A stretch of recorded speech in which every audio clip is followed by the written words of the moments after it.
Next, let's move on to the bass guitar.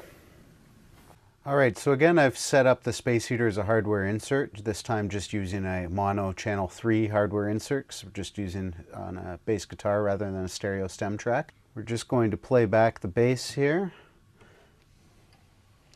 Right now, space heater bypassed. Space heater engaged, no tube, just the transformer. So again, level set at about 3 o'clock. Bypassed. Transformer in. Now I'm going to turn on the tube section with that drive control set at about 10 o'clock. So it's 140 volts, level at 1 p.m., drive at about 3. I'll bring the drive up to about 12. Back off on the level a bit.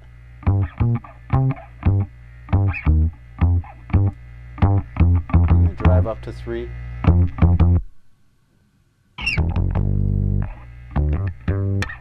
So that's drive at 3, level at about 1. I'll bring the drive all the way up to full.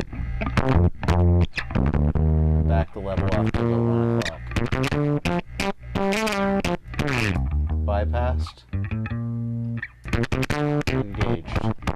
So again, that's the full distortion of that 140 volt setting.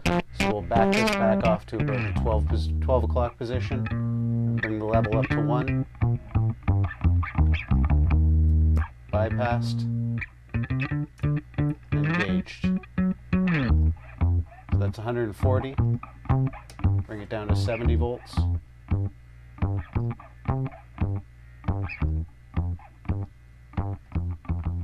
And down to 35. Bring up the level.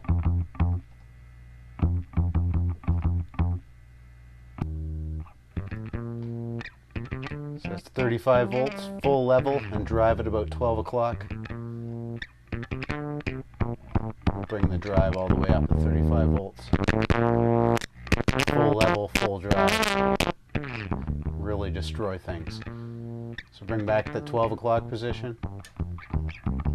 70 volts. And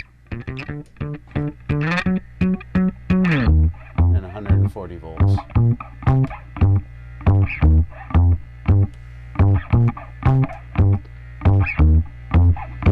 Full sweep all the way up.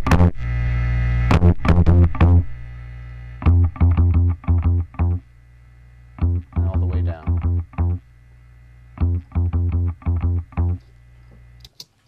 So hopefully that gives you a bit of an idea of how the space heater can be used on the bass guitar.